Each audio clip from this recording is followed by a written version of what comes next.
World history यानी विश्व इतिहास पर शुरू हो रही ध्येय आईएएस की इस नई सीरीज में आप सभी का स्वागत है।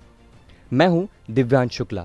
पिछले एपिसोड में हमने अमेरिकी क्रांति को शुरू करने वाली कुछ घटनाएं जैसे बोस्टन टी पार्टी व नो टैक्सेशन विदाउट रिप्रेजेंटेशन पर चर्चा की। अब आइए उससे आगे की घटनाओं पर नजर डालते हैं। यह वह समय था जब अंग्रेजी पार्लियामेंट यह मान चुकी थी कि अमेरिकी कॉलोनियों ने अब विद्रोह शुरू कर दिया है। वहीं दूसरी तरफ अमेरिका में 1774 में सभी 13 कॉलोनियों ने मिलकर फिलाडेल्फिया में पहली कॉन्टिनेंटल कांग्रेस यानी महाद्वीपीय सभा बुलाई, जिसमें सभी 13 अमेरिकी कॉलोनियों के प्रतिनिधि शामिल हुए। इस कांग्रेस में सभी ने मिलकर अंग्रेजी शासन द्वारा उनके ऊपर लगाए गए सभी प्रतिबंधों को हटाने की अपील की तथा यह भी कहा कि बिना उनकी सहमति के अमेरिकी लोगों पर किसी प्रकार का कर न लगाया जाए।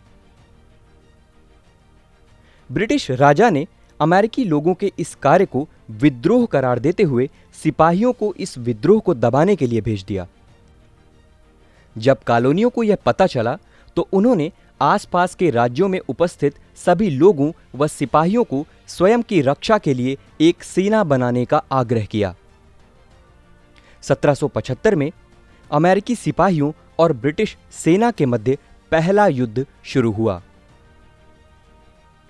4 जुलाई 1776 को दूसरी महाद्वीपीय सभा यानी कॉन्टिनेंटल कांग्रेस बुलाई गई, जिसमें यह घोषणा की गई कि सभी मनुष्य समान हैं और निर्माता ने सभी को जीवन की स्वतंत्रता दी है। इसीलिए आज तक हम एक इंग्लिश व्यक्ति की तरह लड़ रहे थे, परंतु आज से हम एक स्वतंत्र अमेरिकी की तरह लड़ेंगे, क्योंकि हमें स्वतंत्र रहने का पूरा अधिकार है। अब जॉर्ज वॉशिंगटन ने अमेरिकी लड़ाकों का नेतृत्व अपने हाथ में ले लिया था और वॉशिंगटन एक कुशल नेतृत्व क्षमता वाले व्यक्ति थे। वॉशिंगटन के कमान संभालते ही पहला युद्ध बोस्टन में लड़ा गया। दरअसल अंग्रेजों का यह प्लान था कि कनाडा की तरफ से एक अंग्रेजी फौज भेजी जाए, जो कि दक्षिण की तरफ मार्च करके वहां इंतजार कर रही एक दूसरी अंग्रेजी फौज से मिल जाए और अमेरिका की कॉलोनियों को बीच में से काट दे, जिससे आपस में उनका संपर्क टूट जाए। लेकिन अंग्रेजों के इस प्लान को एक अंग्रेजी जनरल ने बर्बाद कर दिया और अमेरिकी लोगों को इसकी भनक लग गई। अब अमेरिकी लड़ाकों ने इस अंग्रेजी फौज को बोस्टन के पास घेर लिया और उन्हें युद्ध में हरा दिया। अमेरिकी लड़ाकों की इस जीत ने अमेरिकियों के आत्मविश्वास को बढ़ा दिया। वहीं दूसरी तरफ फ्रांस, जिसकी पुरानी दुश्मनी अंग्रेजों से थी, उसने भी अमेरिकी लोगों को सैनिक, गोला बारूद, हथियार आदि से मदद पहुंचाना शुरू कर दी।